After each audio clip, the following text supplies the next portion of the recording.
All right, Athlete Builder back at it. New first for us today.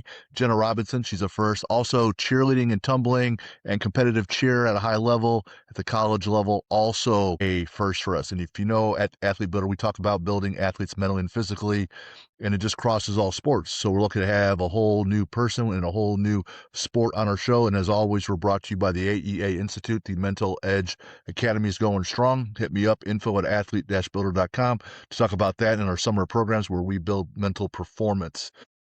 Jena Robinson, head cheer coach, Marian Yes. University, Indianapolis, Indiana. And talk about dumb luck that we have around. We're recording today, and today is the 6th of April, which is also National Championship week for cheer. So to get her on right this week is ridiculous. And downtown where she's at, we're also hosting all the basketball championships, not just the Final Four for D1, but D2, D3, and NAIA. All the championships are occurring downtown in Indianapolis. Jena, college athlete, now college coach.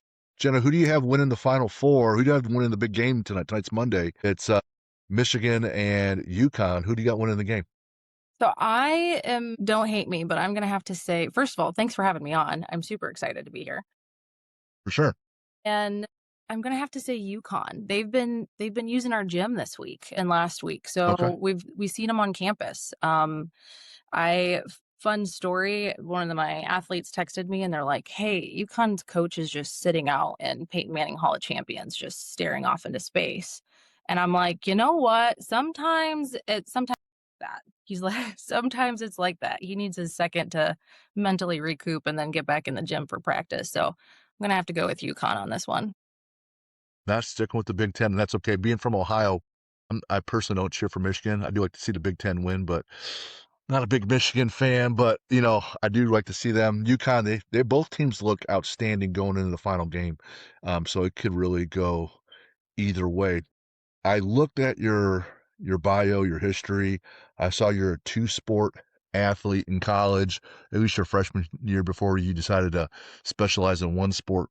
One of my favorite questions I like to ask people right off the bat is, what was your oh shit, welcome to college moment in sports? Because going from high school to college is different, Yeah. whether it's funny or a little intimidating, where you're like, oh man, it's a little different here. I need to up my game a little bit.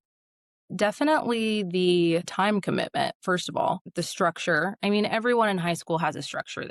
We go to class in the day during the day, and then after school, we go straight to practice, and then we have a couple games throughout the season. But like when you get to college, it hits different. Like you were practicing multiple times throughout the week. You're practicing in the morning, you're doing weights, have to go to study tables. Just the structure of it all was definitely my oh shit moment. And the accountability is at an all-time high. The standards that are set is just beyond. So that was a wake-up call. Was there also a bit of a wake-up call? Because I'm just now learning this as well, that when you leave the college environment, see, with me, I wasn't in a sport. I ran a small business when I was there, but I had less structure. I had class, I had my business, and sometimes I went to class. No study tables because I had a high enough GPA in my fraternity, so I didn't have to do that. But once you leave college, like, you have this ecosystem of friends, coaches, support staff. I'm lifting at this time, I'm competing here, I'm studying here, I'm going to class here. All that goes away. So then it's kind of like, yeah, I get a job. Maybe it's 9 to 5, Yeah, maybe it's 4 10s. It's hard to adapt once you leave as well, too, don't you think? it definitely is. I have a unique situation though. So I did cheer and track my freshman year. I had my daughter at the end of my freshman year. So Mm, that's why I kind of had to pick one sport. I stuck with cheerleading. It was a little different because I already had a schedule that I had to abide by. I already was an adult per se. I mean, they're all kids, they're all adults, but like I had to grow up quick. mm. But definitely some of my friends, I noticed they were just like, "We don't know what I don't know what to do with my life." Like I have work from like 8 to 4, but then like I don't have anything else to do. And so having that structure was nice, but then after college, like when you don't have someone telling you what to do at every hour of the day, it could be a little intimidating, or you don't like you're lost, really. It's just that lost. I think, and I see that with my current athletes. They're just like, I go to work, I teach during the day, or I'm like some of the nursing students or alum are have a little bit busier schedule, but they're just like, it's so weird not having practice. It's so weird not having to go to class or to go to weights or check in with the trainers or whatever it might be. So it's kind of that first year of what am I going to do with my life and what am I going to fill my time with? For some, that could be it could be anxiety ridden, because they like being told what to do. For others, there's freedom. And it's probably a, combination of both. I would just simply be excited. Hey, new chapter. I can write some different pages in this chapter. You mentioned I didn't know about the daughter at such an early age for you. What events in track and field? I threw. So, fun story. I did cheerleading in the fall, and then I switched over to indoor track. November, October-ish, I found out I was pregnant. That was another "oh shit" moment, I guess, for college. And then Right? I went to the doc and she cleared me to do sports and she gave me up to a specific time. And she was like, "Well, after indoor season's over, you can't do outdoor." And I ran, and so she was just like, "You can stick with throwing, but that's about it." In my mind, I'm like, all these Olympians, I told her, I'm like, people like women train all the way up until they have a child and like they're in the Olympics. And she was like, "Jenna, you're not in the Olympics." And I was just like, "Oh, thanks. Thanks for that." So I Oh, did the uh, tour, and so I scratched all my running events and I just threw shot disc indoor season and then called it quits after that.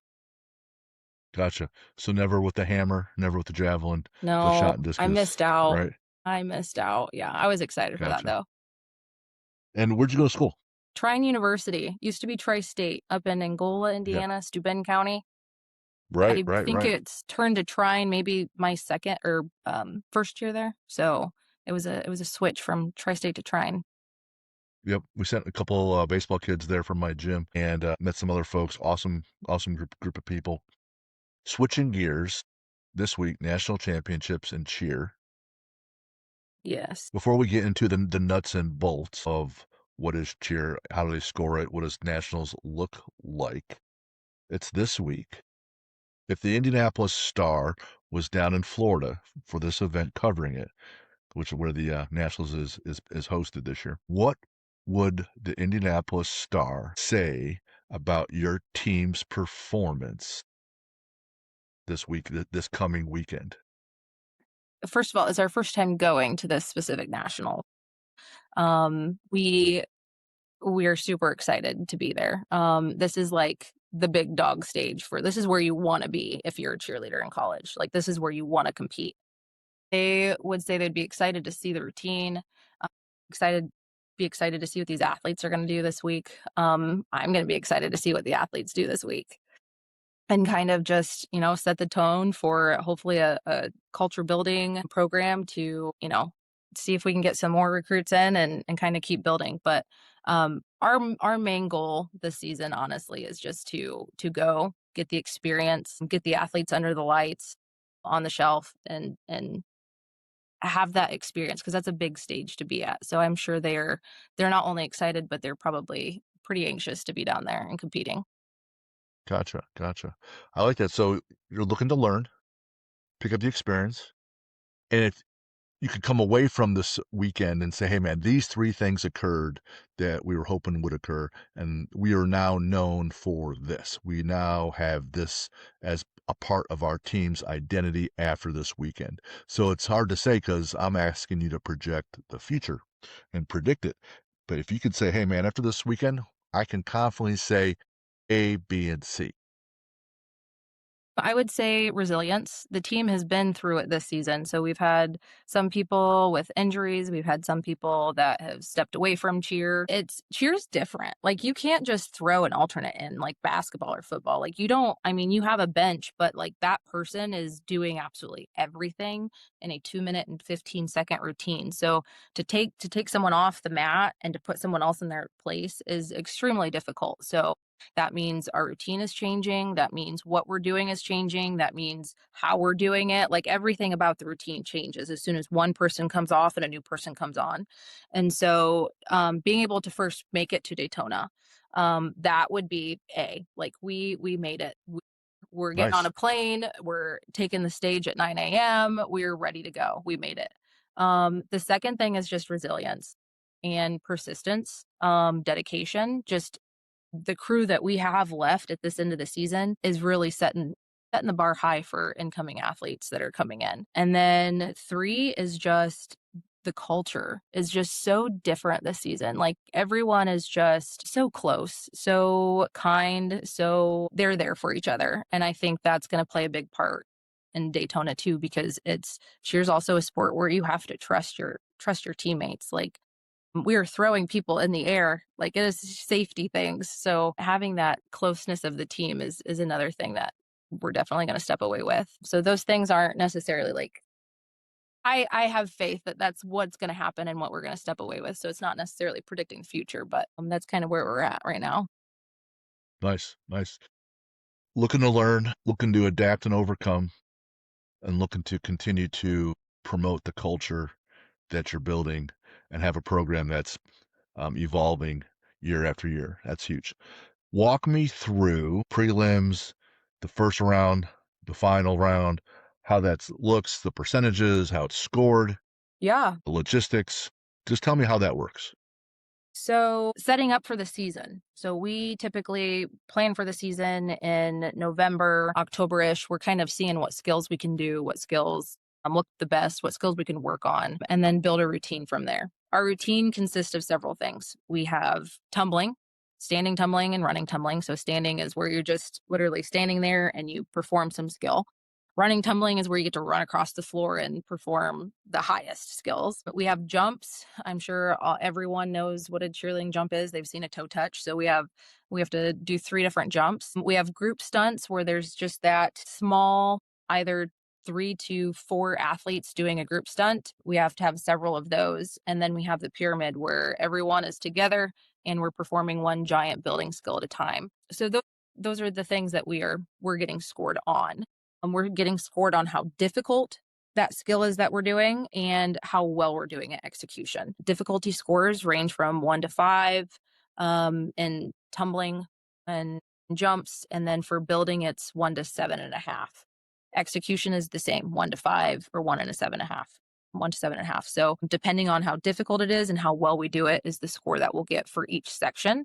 The officials will be scoring a specific aspect of the routine. So we'll have a tumbling official that will tell us how well we're doing there, building official as well. And then we kind of get that feedback. So after we build our routine, we perform. Thursday, we're going to go into prelims. The order is just, it is what it is. You're just going out there to get your score to see where you will place and perform on Friday. 25%. It still matters. It's 25% of your score during prelims. Once everybody goes, they'll send out the scores. You'll be able to see your score, and then they'll do the lineup for Friday. So the lowest scoring team to the highest scoring team gets to perform last. That's 75% of your score. So you get to perform again during finals. They'll take your prelim score, they'll take your final score, mesh it together, and then that is your overall score. And then that's what they based off who the winning team is. Anything can happen. Like you can go in and you can rock it on prelims day, go into finals and just crumble, or vice versa, your prelims day. And that's usually when you have your freshmen or those athletes who haven't competed before you get them out there. They take the stage from experience. You take the stage, you have lights, you have all of these people, and you're like, I don't know what I'm doing. Like, I don't know my first count. Like, this is like, what am I doing? Like, I don't know the routine. Like, everything just goes away. And it's not a pretty performance on prelims. So then you come back your finals day, you had your first routine out there on the floor done, and you come back at it and you could be first place finals and win it all. So anything can happen during prelims and finals. So even though you're sitting pretty on day one, it doesn't mean you're going to sit pretty on day two and vice versa. Gotcha. I could get that, on the big stage in the regular season versus the Super Bowl or the NBA Finals is different, right? Yeah. The example I always give is in the NBA, the entire league shoots 76% from the free throw line all year long. If the game is 5 minutes or less and the game is within 5 points, so it's the end of the game and it's close, the league shoots 63% all year long. It drops 13% from fatigue and stress. That's at the pro level, the best of the best, right? Yeah. So at the amateur level with college, and people could argue it's pro since they're somewhat getting paid now, there's always anxiety. There's always how do you handle stress? Would you say that it's more in their head before it all starts, whether it's the night before or the morning of? Because probably not in the middle. In the middle, you're just going, like you're reacting, right? You Yeah. can't really sit there and get nervous in 2 minutes, and 2 minutes is over, right? Yeah. What causes players the most anxiety, do you think? I think this is where is different because it's an individual sport, but it's also a team sport. So, I mean, it's a mix between the football and the track and field where like you are going as a team, track and field, you're individual, but your scores count for everyone. Where football, you have to work together in that moment. And cheers a mix between it because you are working together in the moment during the building skills, but then during tumbling, like if you don't hit your tumbling, like that is an individual skill and no one can really help you with that. And I think that's where the pressure and the stress and anxiety comes in is because now you you don't have 4 quarters to fix. You have 2 minutes and 15 seconds, and it has to be accurate in those 2 minutes and 15 seconds. Like, there is no mistake made because one little bobble, one little if you don't place your hand right in a stunt, if you don't catch right, like, that can crumble everything. So, I think having the pressure knowing that, like, you have to be there for your teammates, but at the same time, you need to make sure you're hitting your own shit. Like that's a massive pressure. And one of my favorite things is knowing that like pressure is a privilege. Like if you don't feel that pressure, then something's wrong. Something's not working. Someone's not pushing you hard enough. You're not pushing yourself hard enough. Like, so I mean, it's that high that they run on in that 2 minutes and 15 seconds that I think before they step out there, I think that's where it gets you.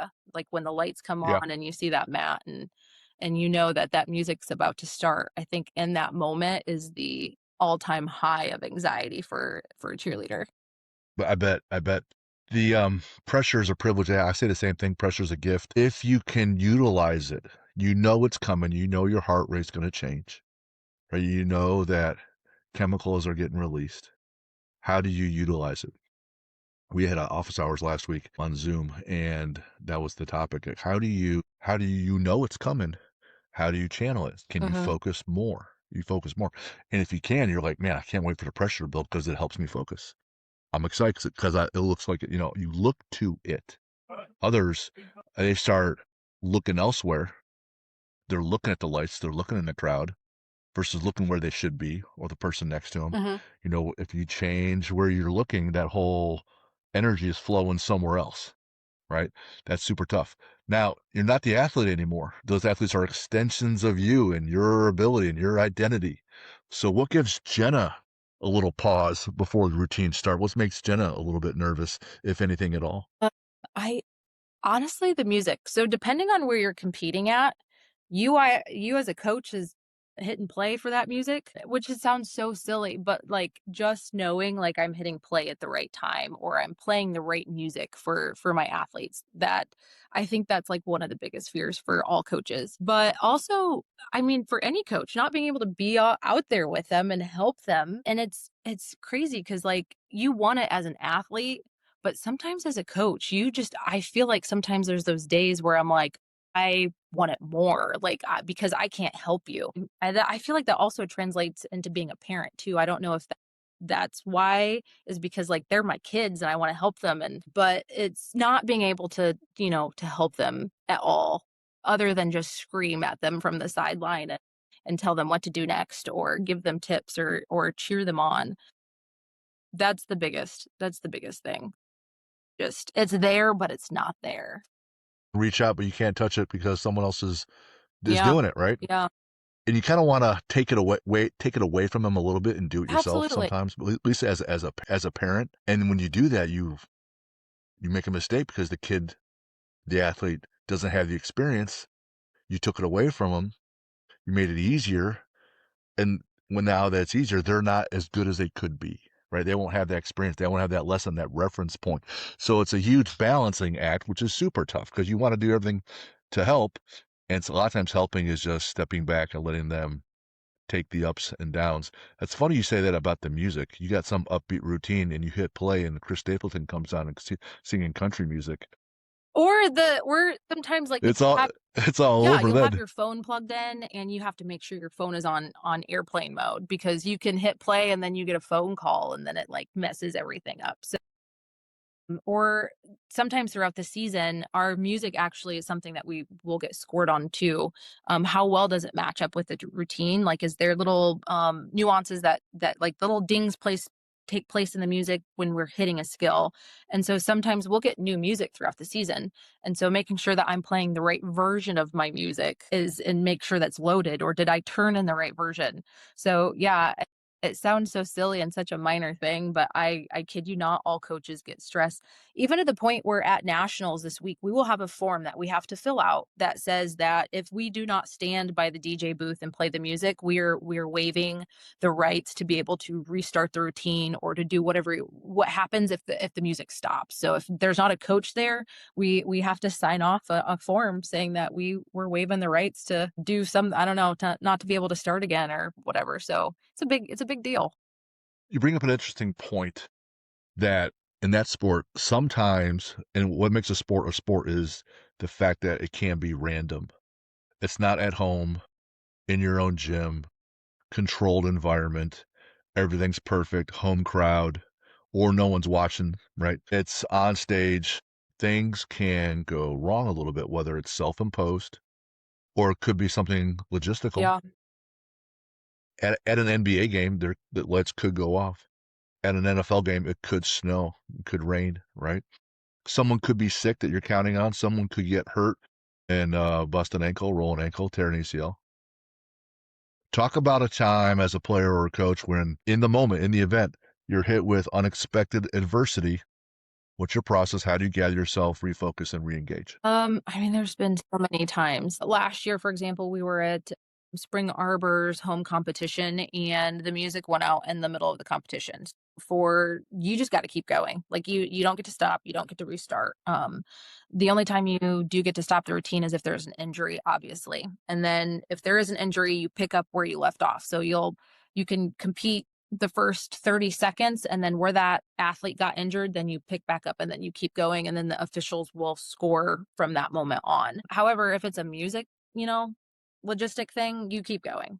And so having your athletes know what their counts are and not relying on the music is super important. They did very well. They pulled it off. We won that competition even though we didn't have the music for half of the routine, and people were very impressed. The crowd was impressed. Everyone was like, how did you know what to do?" Like, and we're just like, "Well, you have to practice with music, you have to practice without music." The biggest thing that all of my athletes hear is every count has a purpose. Take one count at a time. So throughout that 2 minutes and 15 seconds, there's an 8 count single second they're doing something to that to a one, two, three, four, five, like whatever it is. So you have to know what you're doing. And if you don't, then people get injured and you don't end the routine like you would if the music stopped. And it kind of, you have to know your shit. I envision in a big cheerleading gym, you have like it's like a piano player having that metronome, but you have like one that's like 6 feet big, 6 feet tall, and that little pendulum's just going back and forth. So you have the exact count at the right time. So you're going, because I could be 1, 2, 3, 4, 5, 6, 7, 8, which is too Yeah. quick, right? And so you got to make sure everyone's even counting to 8 At the same at time. the same Yeah. speed. Yeah. And that's where the practice Dang. comes in too. So like we might say we're gonna set them out on 5, 6, turn on, 7, 8, move 1, 2, 3. So like I'll be counting in practice. Everyone else needs to count too. And so I'll start off the counts and everyone will pick in and everyone will kind of go at the same time throughout the routine or whatever section we're working on at practice. Unfortunately, my only real experience is that luckily for me, my wife loves that DCC show on Okay. Netflix, the Dallas Cowboy Cheerleaders, right? So she'll want to watch that and she'll say, "Hey, you want to watch this?" I'm like, "Yeah, okay. I'll watch that with you, which is awesome for me. But it's different because you guys throwing Yeah. people up in the air. They're not doing so much. So it's totally different kind of event, sport, spectator thing. How did you gravitate towards that though? Like you played basketball. I understand you were in track, but you were pregnant. If you had all three though, starting all over, let's say you're 10 years old, 12 years old, what made you love cheerleading so much? So I actually tried out for cheer my 7th and 8th grade in middle school, didn't make the team. And I'm like, that kind of sucks. Tried out for basketball, didn't make the team in for basketball either. Did track, did really well in track in middle school. And then I'm like, well, since I didn't cheer, like I guess I can play football because I really like football. And so I went to go do that, and the it was different for probably a female to go out for football. Football coach was also the track and field coach, so that was a no go because we gotta save Jenna for track, which was fine. So I was like, well, I guess I'll try out for cheerleading again. And so I tried out for cheer, made the team, and then had just kind of skyrocketed from there. Played basketball during basketball season instead of cheering for basketball, and then I ran track, and so that's what I did all 4 years. I got to college, and I applied to Trine University. They said, "Hey, we have scholarships if you want to do sports." And I'm like, "Yeah." So I continued on at Trine and kind of fell in love with it and realized like I'm pretty good at this. The team's pretty good at this. This is fun. This is something that I can really excel at. And then started side coaching like some of the mini teams and kind of went from there. Mm. There's always some different nuances in a male team versus a female team and or within the same sport. I had some pro volleyball players on. I said, "How did you advance all the way to the pro level?" They said, "Sometimes you're just outlasting the toxicity Yeah. of the sport." At a younger age, the cattiness, whether it's players or parents, if you can just keep your head down and keep going, the next year, there's always some people that just quit 'cause they don't wanna do that anymore. And I didn't really get any better, but some of the better players decided just it wasn't for them, so I just kept advancing. On a flip note, my son and his football team, they'll be talking about how a guy is in the stall using the bathroom, and another player will come next to the stall with a trash can full of ice and dump it over the stall just to mess with them, right? So completely Yeah. different nuance, right? They're just screwing around. Talk about some nuances with the cheerleading sport that you've noticed over the years, whether it's your own team or the teams that you coach, the good, the bad, or you will not believe this kind of Yeah, deal, I Jim. mean, I feel like it kind of goes back into that accountability piece and that pressure piece. Is because when you get to college, you are being guided from your coaches and, your teammates, and you have that guide, you have that structure. But at the same time, it's like, I'm not your mom. Like, I'm not going to do certain things for you. I'm going to tell you that you need to be somewhere at this time, but I'm not going to make sure that you're up. I'm not going to make sure that you're dressed appropriately. If you're not wearing the practice gear that we assigned at the beginning of the season, leave practice, please. Go change and come back. So I think it's that mentality or that unawareness. I don't know if that's the right word, but like Sure. I some of the athletes come in and think things will still be handed to them. And so that's kind of where you see that trickle off from, and I saw it in college too.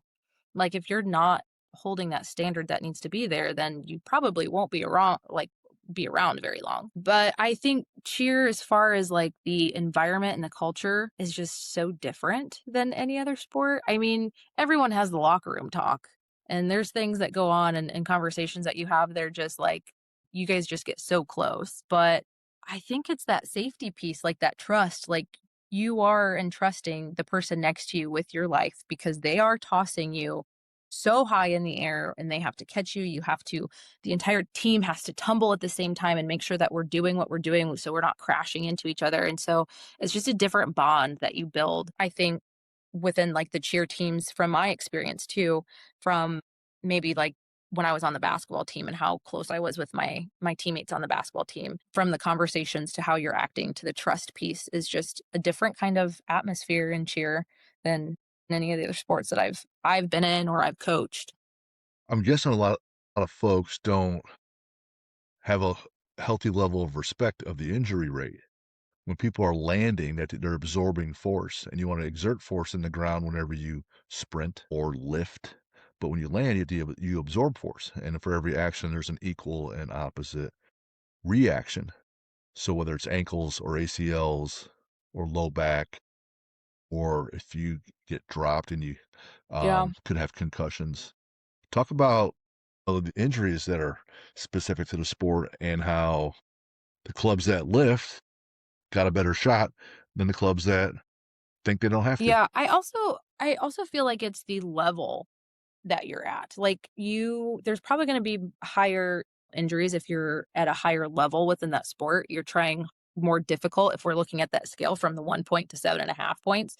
There's probably gonna be more injuries at the higher Sure. end than at the lower end because 'cause you're trying new skills. But, I mean, the injuries are the same with anything. You have your ACL tears for, running, tumbling, twisting type skills. You have your shoulder injuries, concussions. So, I don't know that there's any specific injury that, like, really stands out. It's pretty much the same. However, I do feel Gotcha. like when people hear that a cheerleader is injured, it's like, "Oh my gosh, it's such an unsafe sport." But I'm like, "Hang on, like, aren't the football players out there, like, crashing into each other at full force? And they're in pads too." So, I think that's maybe something that everyone looks at differently, and it is maybe unfair in one way because in all sports, there's that safety. But yeah, I think there's always a safety in any sport that you do. But by far, probably when you are doing those harder skills, you're more bound to have a little bit higher injuries. What comes into play is the safety and the progression. In any sport, again, what you do, we have to start at the basics. Even though the basics are boring, that's what sets you up for success. Same thing in cheer. You have to make sure you're starting at the basics, whether your tumbling technique is great, whether your stunting technique is great. Like, how are you progressing to those higher skills? And then also, like you said, strength and conditioning plays a part too. My athletes are training 3 to 4 times a week in strength and conditioning when we're out of season. When we're in season, we practice a lot, so we don't get as much time in the strength and conditioning with the strength and conditioning coach, but we're still doing things at practice to make sure that we are preventing those injuries. I think if I look back at my 7-year stretch at Marian, 12 years of coaching, the years that we really implemented strength and conditioning are probably the years that we've had less injuries as far as, like, related to strength and conditioning. Like, we weren't strong enough to be doing what we were doing. Now we are strong enough to be able to do those. They're just fluke accidents that might call, like an ankle roll or whatever it might be, or a concussion, and versus not having the ability to be able to do what we're doing, if that makes sense. For sure. For sure. You talk about, other sports and injury rate. Here's something that makes me, I cannot believe this at all. If you take men's versus women's lacrosse, their athletes in both sports, they're running full speed with the same kind of stick, with the same kind of ball. It's just as hard. The fellas get this huge headgear with a face mask. The ladies only get like little goggles so they get hit in the eye. They don't go blind, right? That's all they get. But they can get hit in the face with the same ball. That's going to fracture your jaw, Mhm. knock out teeth, give you. The guys they're doing the same sport. They don't give the ladies helmets. They give them these little goggles. But however, the fellas, they give them these big, huge helmets, and the ladies are still Just whipping the as hard, ball yeah. super hard, super fast. Could not So, believe here's that. another Could not fun fact believe for that. you. So my senior year, I my bachelor's degree at Trine is in, exercise science, and my senior year, the project that I had to work on was for concussions. And, I went into the athletic training. I worked with all of them for that throughout the year. I followed all the concussions. And at the end of the season, the sport with the most concussions was women's lacrosse. So, I mean, that makes sense. It makes Dang, sense. my goodness. I always like handing out a little questionnaire. It lets me know a little bit more about the athlete before or the coach before we start talking. And you had all these great little nuggets where I can go in any different direction. One of the things you talk about is building people, teaching perseverance, something bigger than getting the focus on something bigger than themselves. Why is it important for an athlete or a team to have some kind of target that's bigger than just themselves individually? Nick Saban will always say, he's always said that, hey, it's about the individual and how it relates to the team and building the team. But they always have a bigger target in mind in winning a title or a championship or whatever. How is that important to you guys and what you're trying to build at Marian, that you guys have something bigger than themselves? And what is it this year in 2025 and 2026? What's bigger than themselves this year that might be an anchor that helps keep them steadfast in the midst of Yeah. adversity? So, I mean, who doesn't want to chase a trophy? Like we're all in it to win it.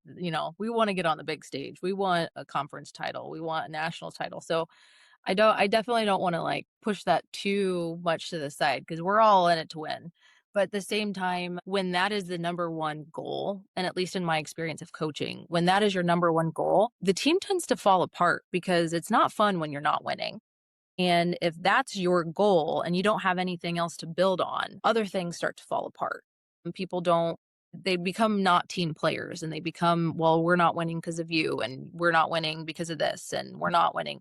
So before we even get to the goal of whatever that season is for that team, kind of building that baseline of like, we're here for you. We're here to build you up. What is the goal individually that you want to work on, and what would you like to see for your teammates? How can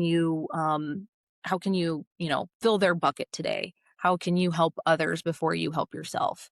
And just that team environment, that culture, that family, what we're building is like the base of the bigger picture. I always like to tell all my athletes that, and it's so cheesy, but like you have to see our program as a puzzle. And just because you want to be that top, like out corner piece, it's probably not going to happen this season. You might have to be a different piece, but if you aren't doing and you're not fitting where you belong, the puzzle is not going to look like the picture it needs to be. And so this year was definitely one of those years where winning was our goal. And it was such a big goal that we kind of lost track of helping each other. And so things got a little dicey. People decided that this wasn't for them. And again, like the athletes who were left standing that are getting ready to take nationals floor this week are the ones that really have been there for each other, have filled each other's buckets to that point of like, you know what, our goal is to win this week. But if we don't, like it's not the end of the world. We'll be back next year. They even hype up, the seniors who won't be back next year. But honestly, it's just building that foundation of the team culture and helping each other and filling each other's buckets first before you fill your own. Gotcha, gotcha. I'm trying to be the live version of Chat GPT Uh-huh. during these recordings, so that when I hear your response, I'm trying to process it in my head like artificial intelligence, which has got to be better than my own personal intelligence. So what I hear is this: verb greater than noun. And here's what I mean: the noun or the object is this championship, this trophy. This tangible thing that happens on a certain date, at a certain time, at a certain place. You win. You have a W for a win or an L for a loss. A result. And what you then went into elaborate on was, I want them to fill their bucket, compete, be resilient, bounce back, help each other, trust each other. So then when the goal shifts from the noun, the end result, to the verb of I'm going to do these things, I want our team to, we will win each day, because that's why for Athlete Builder, our mantra is win the day. Our team will win every day. Win every day they come in, they learn, they bounce back from resilience, they're looking for improvement or something along those lines. So at every practice, hey, we learned, learning moment, we bounce back. Here's adversity. This is our chance to bounce back. We bounce back in this moment. We get a W Mhm. today, right? And when you build that culture of them filling each other's bucket, you're pouring into someone, you're doing something. There's an action verb there. I'm pouring into you. I'm helping you. Hey, did we do these things every day? And you keep highlighting that you get W's for these actions. And then you stack another set of actions on Tuesday and then on Wednesday. Next thing you know, it comes time to compete. And we're trying to learn today. Like you said, we're going to show up at nationals. We want to learn and see what that's like. We want to bounce back from any type of adversity. This is our chance to get a win. And I think it shifts the pressure from this result to the things that they do. So the title of almost all my speeches is Now What? Now that you learned something or you've gotten a new skill, now what? Now what? So today's, you got, I'm going to guess you're going to go to them and have them prepare. What are we doing? What are the action verbs we're doing? And if you can do that, I think that it helps alleviate some of the anxiety and pressure that, hey, I can focus on learning today. I could focus on bouncing back from, adversity. I could work on focusing, another verb, or I could pour into someone else's bucket today and help us get a W that way. I find it a little more sustainable. And once the event, the noun, the championship is over this weekend, you still got Monday. Those kids, and some of those kids are graduating, so some of them are done, Yeah. like done, done, done, right? And some will be like, hey, I'm not even coaching. I don't want to coach. I don't want to lift again. I'm tired of aches and pains. My ankles feeling like shit. Like I'm not doing these things, right? So, but there's still other things that they can win the next day. And if they go out and they learn the next day and they deal with adversity and they pour into someone else's bucket the next day, hey, you know what? I know I'm not on the team anymore, but I still got a little Marian University cheerleading W for today, even though no one else saw it. And that's one of the things I try to impress upon our Yeah. athletes. 1000% agree. Something that my kids hear me say a lot is like, what are you going to do after that failure and whatever it is that you're doing? So like at practice, if something happened, the stunt didn't hit, what are you doing after? In the routine, every count has a purpose. Take every count one count at a time. If you mess up that count, don't let it affect, the 10 counts ahead, like after that. And something had happened at practice, and I forget the specifics of what happened, but I lost it. And I said, this isn't just about now, guys. Like how you react to whatever happened is happens in every day of your life, like as an adult. Like so you failed at something as an adult. Like, how are you going to react to that? Are you going to whine and pout about it and have, throw a fit and let that ruin the rest of your day? The rest of, your week, your month, whatever it is that you're doing? Are you going to have a positive reaction and just say, you know what, I failed, I learned, and now I'm moving on to the next count. And so I do try to incorporate like the adult life to what they're experiencing in the sport too. And I think failure is a big one. I mean, again, I think it comes back to a parent too, like watching my own child fail and wanting to help her and do things and being able to take that step back and be like, she has to learn how to do this and kind of guide her. So that's kind of played the part into the same thing with the college athletes. Like, yeah, they're not my kids, but I have them for the next 4 years. Their parents are entrusting in me in the next 4 years. And sometimes when I'm making decisions, like they might not like it, but like I'm here to teach you and I'm here to coach you and be your mentor for the next 4 years. I'm not your friend, I'm your coach. And so like having that moment and that power and to be able to like help them grow in the next 4 years is like huge. And I try to, do those little nuggets throughout the season and throughout their time spent at Marian. I don't know if they receive it, I, but I love that. They may have listened. They yeah, don't, you don't yeah, know if they yeah. heard it, right? Did you say the routine is Yes. 2.5 minutes? All 2 right. minutes, So sorry, 2 then minutes and 15, the other part of me, depending on where you're competing. So it could be 2 minutes and 30 seconds, 2 minutes and 15 seconds. So with the one this week is 2 all minutes right. and 15 seconds.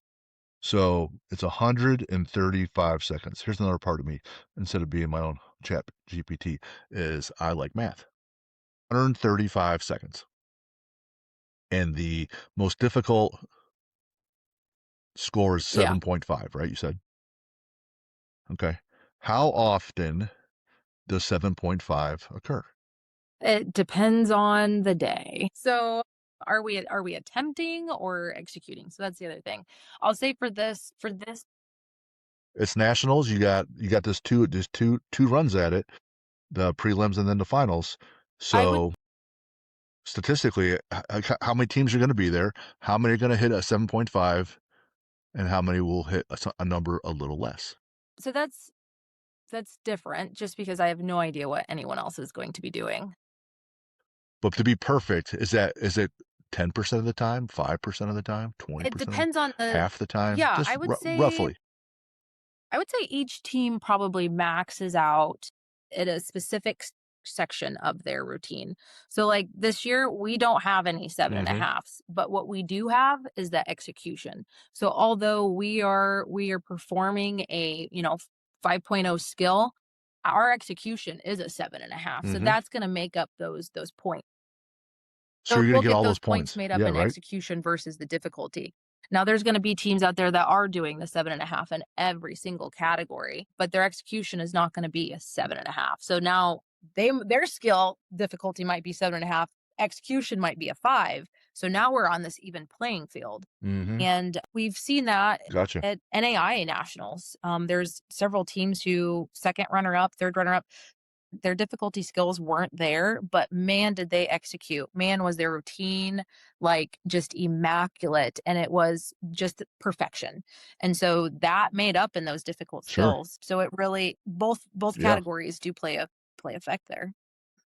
So if I'm looking, I have 135 seconds of work, and here I am at this perfect level, and I'm at 100%, and my little pen's going along at each second. So second one, I'm perfect. Second two, I'm perfect. At some point, there's going to be something that's not perfect. You drop. We're going to assume for our hypothetical math situation that it's not perfect the entire time. And so a huge goal then is how quickly can we take this feedback loop? We're already made a slight error, we're off by a second, or maybe there's a miss. How quickly can we get back to that level? And if you make a mistake and the mistake occurs over 3 seconds, but then it costs you another 30 to get back on, like you don't bounce back quickly, Yeah. that's a big L, right? So one of the things the players know, or the athletes know, hey, we're not expecting perfection. You might be off by a second or even half a second or 2 seconds, right? We do expect that once that happens, the brain shift is, hey, we're off a little bit. Let's attack and get right back to where we need to be. Like we're looking for whenever there's the chance when we're off, because the goal is to bounce back quickly. Not woe is me, hey, this sucks, or what's going to happen now, or oh man, we're off. It's how quickly can we bounce back? Because now you're changing your focus to focus on what just happened, the negative, to how do we attack and move the needle back to where we need to be. And I think the quicker that feedback loop, quicker you bounce back, whether it's you just miss a shot in basketball, you miss a tackle in football, right? You have a shitty start in track, and in the 100, 200, you don't get much time after that start, right? Because it's every step is choreographed. But if you're known for the guy that bounces back super, super quick, that means you're holding that threshold much higher than everybody else is because you just bounce back quick. And that's a huge thing to teach younger folks and athletes because their lives, they're going to have to bounce back quick from job loss, spouse has cancer, spouse wants to divorce you, kid has a problem at Yeah. school. Like there's all these bounce back things that are much more serious. And you want to be the person that bounces back quickly, right? So you kind of like champion that. Hey, we're the team that bounces back fast. So we stay at that threshold. Super hard to do, but I think it's a good focus for most Absolutely. people. You also have to like you have your situational plays in other sports, very much similar to cheer. Like if we're, Yep. trying to execute a stunt, the stunt doesn't go well, we practice, okay, the stunt didn't go well, how do we need to react to that? If you didn't land the tumbling correctly or you didn't pull in tumbling where you should have pulled to be able to execute that skill, how can you fix that in that moment? So, I mean, you have to practice like you would practice like you play. Everyone hears that, a million times, but having those situational instances. However, ours just very much smaller time to react. So, yeah, Yeah. You see it in gymnastics, you see it in figure skating, that absolutely. there's components, right? And you only have you have a finite amount of time. Like in golf, you can make a bad shot, but bounce back. One of the things I loved about Tiger Woods is that he played more rounds than anybody else in the rain to practice, so that when he's on the course during an event and it starts raining, he has the reps to be like, oh, it's rain right now, not ideal conditions. Here's how I bounce back quicker than everybody else. He practiced in the adversity more often than other folks. I could talk to you all day about all these fun things here, Jenna, and I love learning more about you and your sport and how your team competes because it sounds like they compete with themselves to put up the best version of themselves, which is fun.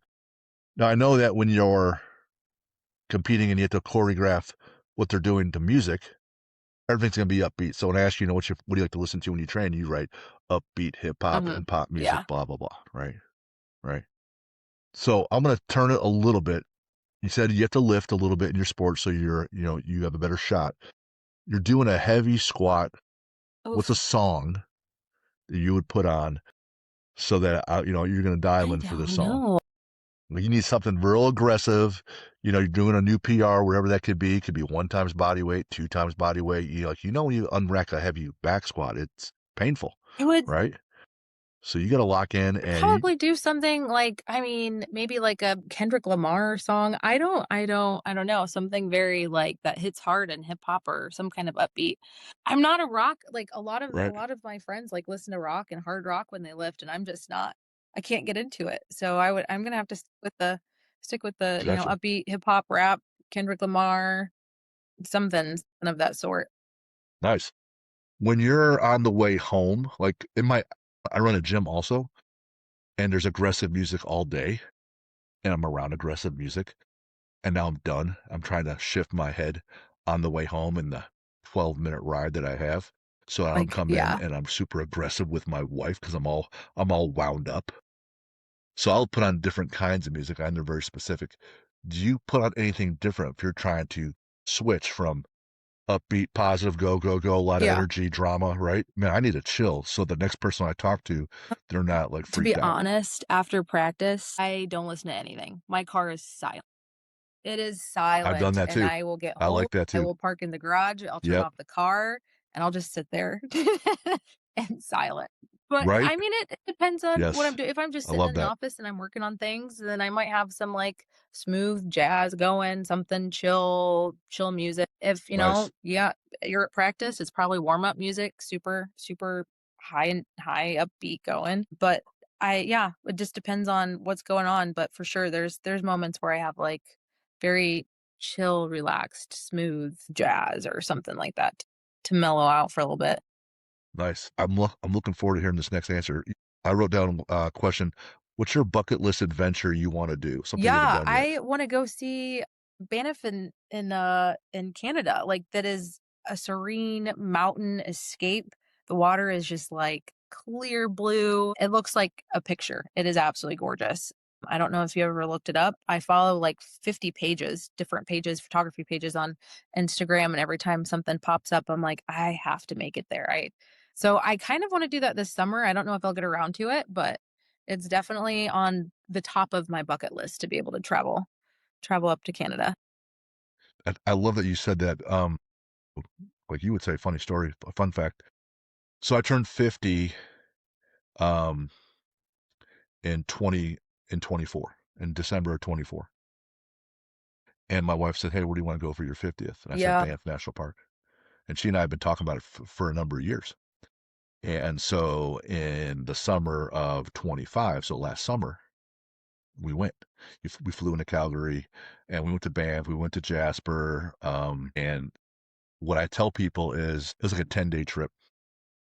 At any one of the 10 days, if I look north, south, east, or west in any direction on any of the 10 days, whether it was morning, day, night, afternoon, regardless of the weather, foggy, sunny, rainy, in any direction that I ever looked in all 10 days, the I'm scene was so beautiful. jealous. I'm so jealous.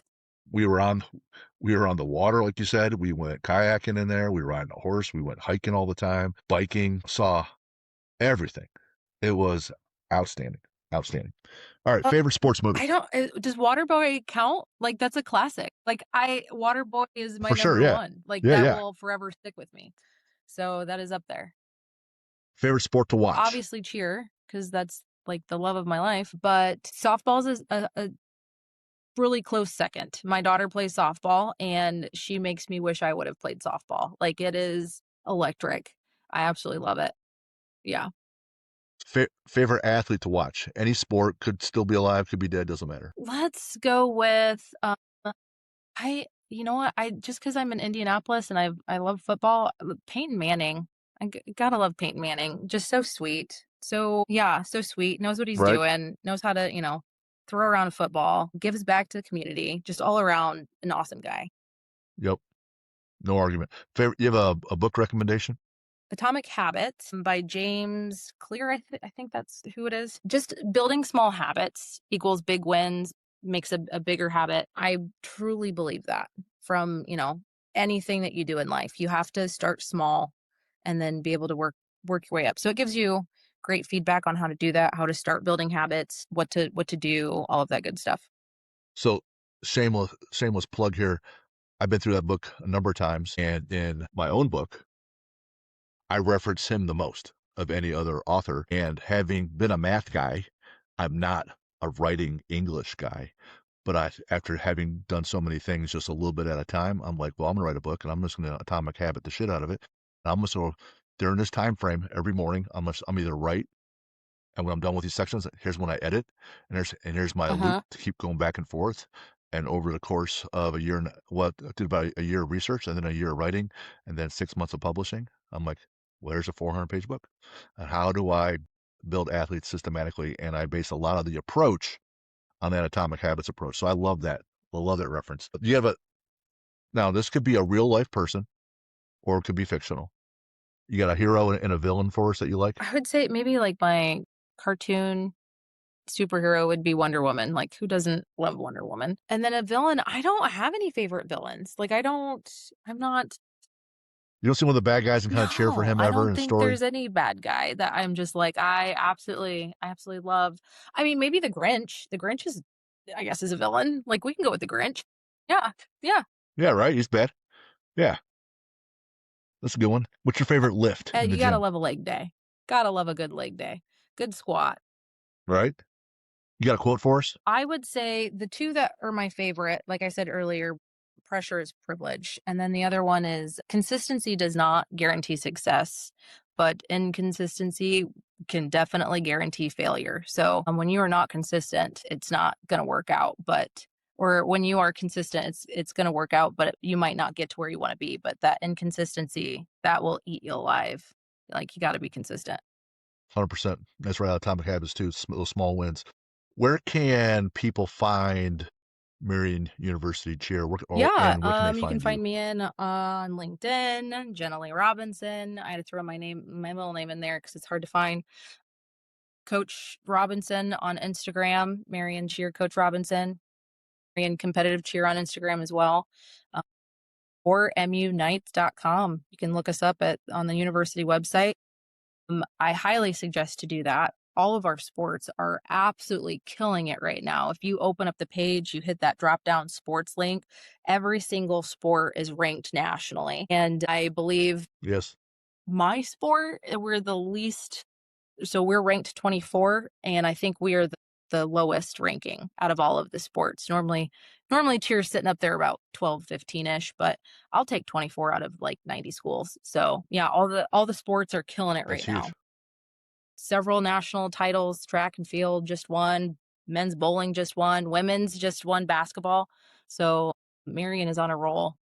I'm here for it. Go Knights. I'm going to put this out there publicly. Jenna, can you get us in front of some of those other coaches? We'll do a one-off panel where we'll do a recording with all the coaches, 45 minutes. Those guys that just won, is hey, tips and tricks for to build champions, and it'll just be one big Marion highlight reel, and it'll be a recording that we'll shove out Absolutely. there to I would everybody. love that. Hey, I'm trying to get in front of them too and be like, "Hey, what did you guys do? Because I need to do it. We need to go." So, Sure, absolutely. right. Tony Robinson says success leaves clues, and they're absolutely right. Well, Jenna, loved having our time together. I love that we're continuing to work together beyond this as well. I think we can build a lot of things and help each other evolve and grow. I did learn a lot today, and which is my favorite selfish thing about having this podcast is that I learn every week. For those that want to keep reaching out to us, do that at info@athlete-builder.com. Remember the Mental Edge Academy. That's our piece that we systematically and comprehensively build the mental side for athletes and teams. Reach out to me. I'll tell you more about it. I'll help you and your team move forward. Again, Thank Jenna, you for loved having having you me. on. And then good luck at Nationals this weekend. Thank Go out you. there and crush it. See ya.